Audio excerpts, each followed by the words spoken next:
Karen considered the question seriously. The legal bills would take years to pay off. Some neighbors would probably never trust her again. Her reputation as the neighborhood crazy lady would likely outlive her mortgage. But Emma Williams could swim again. The pool sparkled in the gathering dusk. And tomorrow, Karen had a meeting with the new environmental committee about installing native plant gardens around the community pond. "Different," she said finally. "I feel different." Dale nodded, understanding without needing details.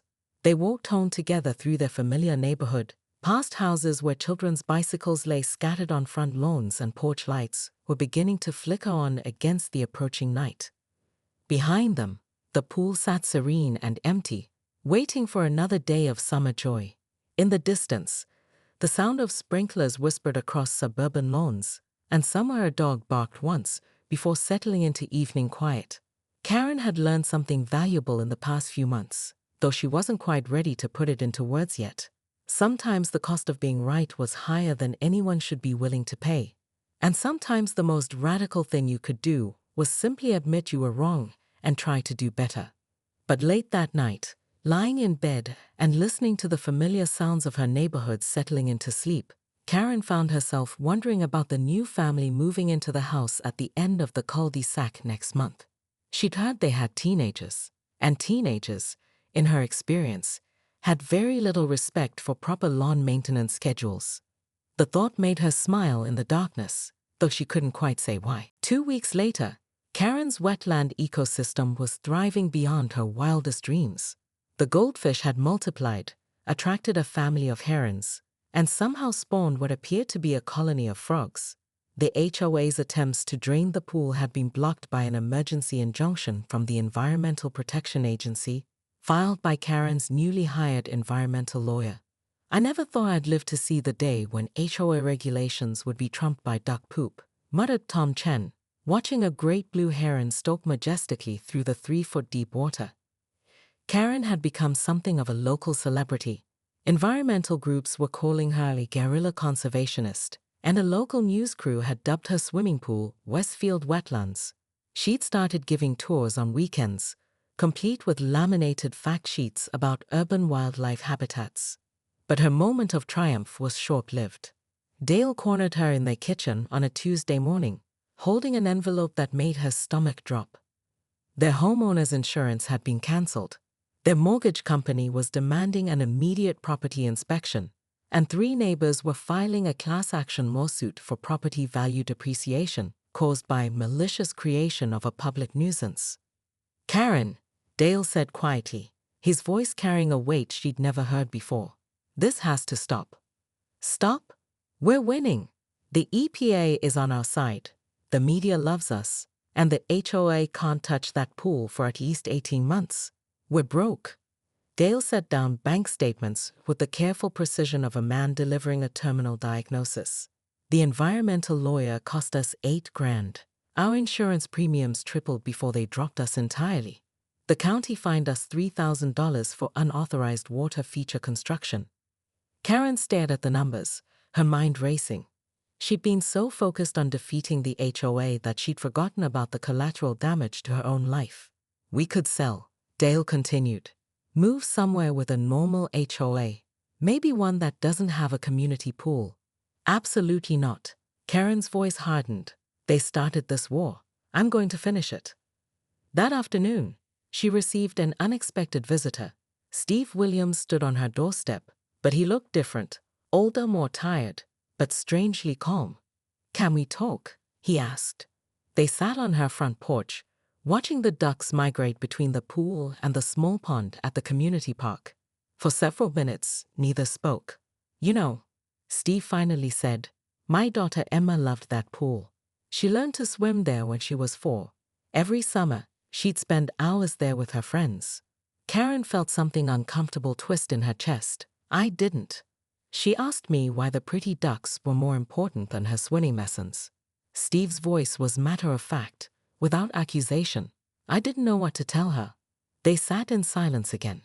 Karen found herself remembering her own childhood summers, the neighborhood pool where she'd felt free and happy and young. When had she become the kind of person who took that away from children? The board voted. Steve continued. We're settling the lawsuit. No admission of guilt from either side. You pay for pool restoration costs, about $6,000 after insurance, and we'll drop all the violations we file against your property. And the wetland injunction. The EPA agreed to let us relocate the wildlife to the county park pond. Turns out they never really wanted to protect a chlorinated swimming pool anyway. Karen studied his face. There's a catch. You resign from all HOA committees and agree to mediation before filing any future complaints. And, Steve paused, you write a letter of apology to the community. The words hung in the air between them. Karen felt the weight of 2 years of escalating conflict, of choices that had seemed so justified in the moment, but had led her here, isolated, financially strained, and somehow transformed into the neighborhood villain. I need to think about it, she said finally. Steve nodded and stood to leave. Emma starts 2nd grade next month. She's been asking if she'll be able to swim at the pool again before school starts. After he left, Karen sat on her porch until sunset, watching the ducks. In the distance, she could hear children playing in other yards, their laughter carried on the evening breeze. Somewhere among those voices might be Emma Williams, the little girl who just wanted to swim. For the first time since this whole mess began, Karen wondered if winning was worth what she'd lost along the way. Karen Westfield stood at the edge of the Meadowbrook Estates community pool at 6:30 am, hefting a 50-gallon trash bag over her shoulder like some demented Santa Claus. Without ceremony, she dumped the entire contents, coffee grounds, banana peels, soggy pizza boxes, and what appeared to be cat litter, directly into the pristine blue water. The splash echoed across the empty courtyard as debris scattered across the surface like confetti from hell. There she muttered, wiping her hands on her designer yoga pants. Let's see how they like their precious pool now. 20 minutes later, early morning swimmer Janet Rodriguez emerged from the clubhouse, towel in hand, only to discover what looked like a crime scene. She screamed so loudly that 3 neighbors called 911, thinking someone had been murdered. By 7:15 am, half the neighborhood had gathered around the contaminated pool, phones out, recording Karen's handiwork for posterity. This is absolutely disgusting, shouted Tom Chen, the HOA treasurer, as he fished out a moldy sandwich with a pool skimmer. Who would do something like this? Karen watched from her second-floor bedroom window, a satisfied smirk playing across her lips. After 18 months of petty disputes with the HOA board over her unauthorized garden gnomes, her slightly off-white mailbox, and her refusal to trim her hedge to regulation height, she'd finally found a way to make them pay attention. The HOA emergency meeting was called for noon. Karen arrived fashionably late, her platinum blonde hair perfectly styled, carrying a leather portfolio like she was attending a board meeting at Goldman Sachs. The community center buzzed with angry voices as residents demanded answers. "We know it was you, Karen," said Board President Linda Martinez, her usually composed demeanor cracking. "Mrs. Patterson saw you from her kitchen window." Karen's green eyes sparkled with manufactured innocence. "I have no idea what you're talking about. I was practicing yoga at sunrise, just like every morning." She placed a manicured hand over her heart. "The thought that someone would vandalize our beautiful community amenities is simply heartbreaking." The room erupted. Neighbors who'd remained neutral in Karen's previous disputes suddenly found their voices, recounting months of her increasingly erratic behavior. The time she'd called code enforcement on the Johnsons' children for drawing with sidewalk chalk. Her formal complaint about the Martinez family's wind chimes being auditory assault. The cease and desist letter she'd sent to elderly Mr. Peterson for his aggressive bird feeding. "You're all just targeting me because I have standards," Karen shot back, her voice rising an octave. This community was supposed to be exclusive, not some suburban circus where anything goes. Ward member Steve Williams, a typically mild-mannered accountant, stood up slowly. His face was red, his hands shaking slightly. "Karen, you've crossed a line. Pool maintenance will cost the community at least $5,000. The health department has to test the water. We might have to replace the entire filtration system."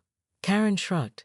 Maybe if the board had listened to my very reasonable requests, instead of treating me like some common troublemaker, we wouldn't be here.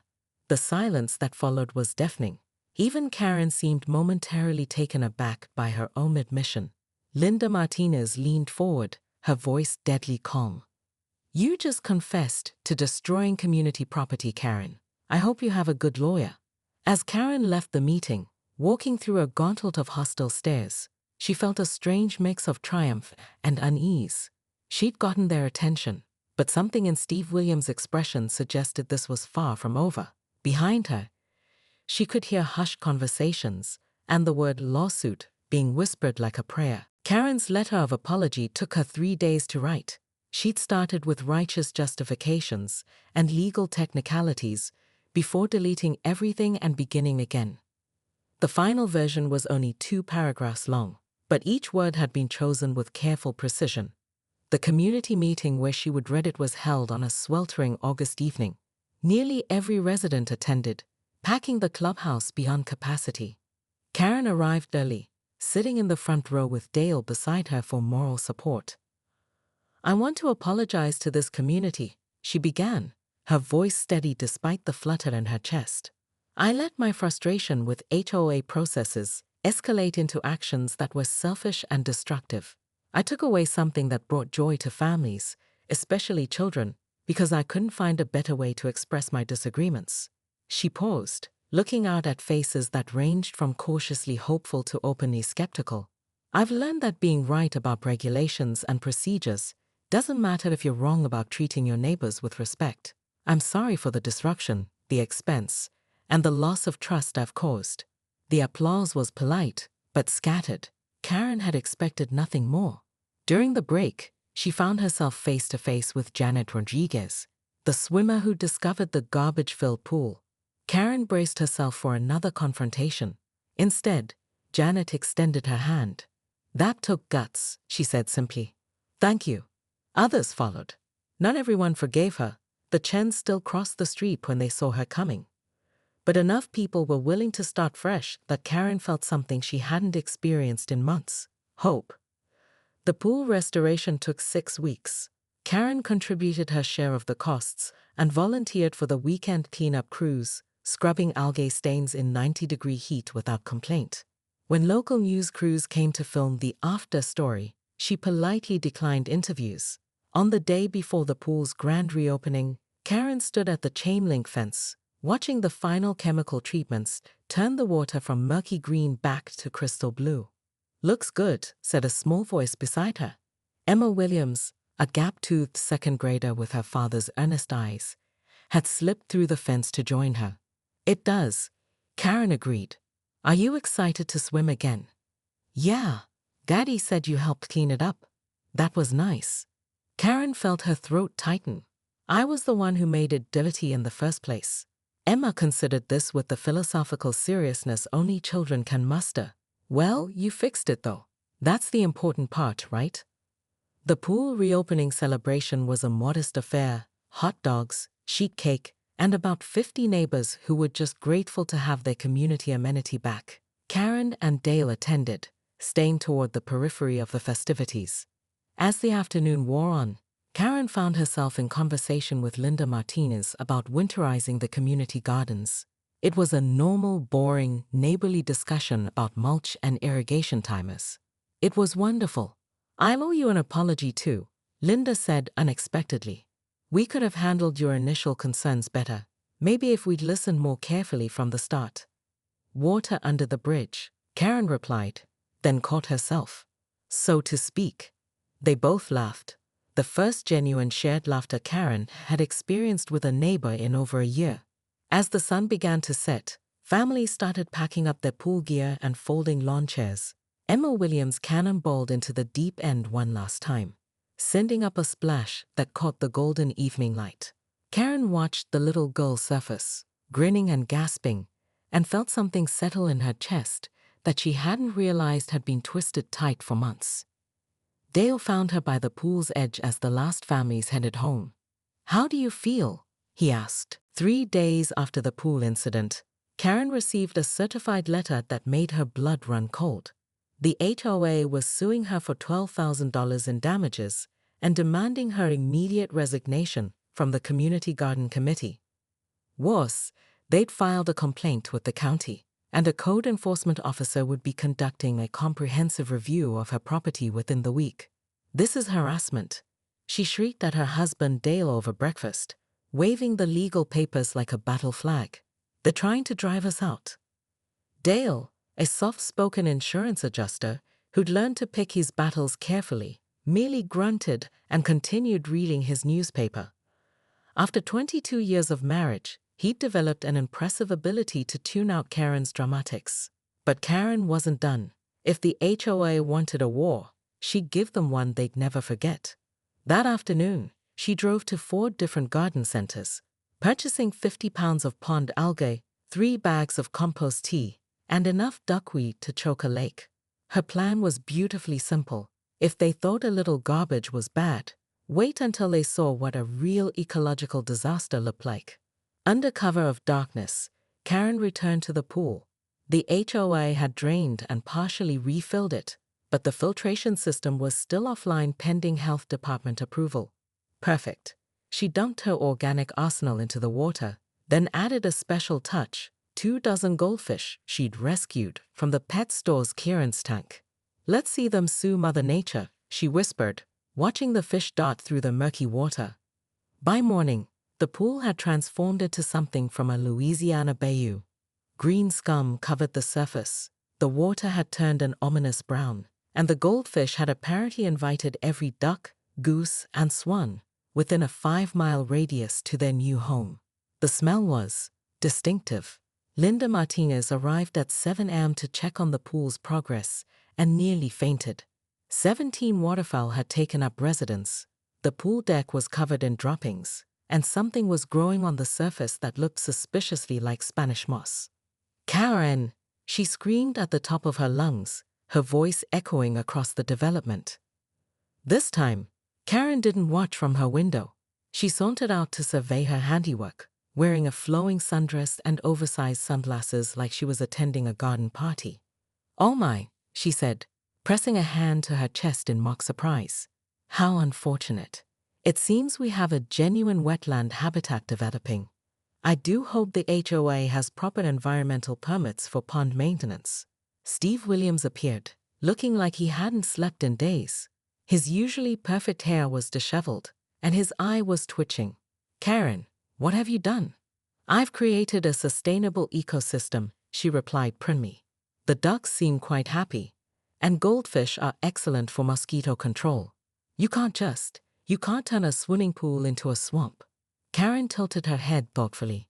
"Actually, according to the county's environmental protection guidelines, any body of water that supports native wildlife for more than 30 days automatically qualifies for wetland protection status. Draining it would require extensive permits and environmental impact studies." The crowd that had gathered stared at her in stunned silence. Even the ducks seemed to pause their splashing to listen. "You researched environmental law?" Linda asked weakly. "I've had a lot of free time since you banned me from the garden committee." Karen's smile was razor-sharp. "Did you know that disturbing an active wetland habitat is a federal offense? The fines start at $50,000. Steve Williams sat down heavily on a lounge chair, his head in his hands. This can't be happening. But it was happening, and Karen was just getting started. As she walked back toward her house, she could hear the ducks quacking contentedly and the increasingly frantic phone calls the board members were making to their lawyers. For the first time in months, Karen Westfield felt truly, genuinely happy.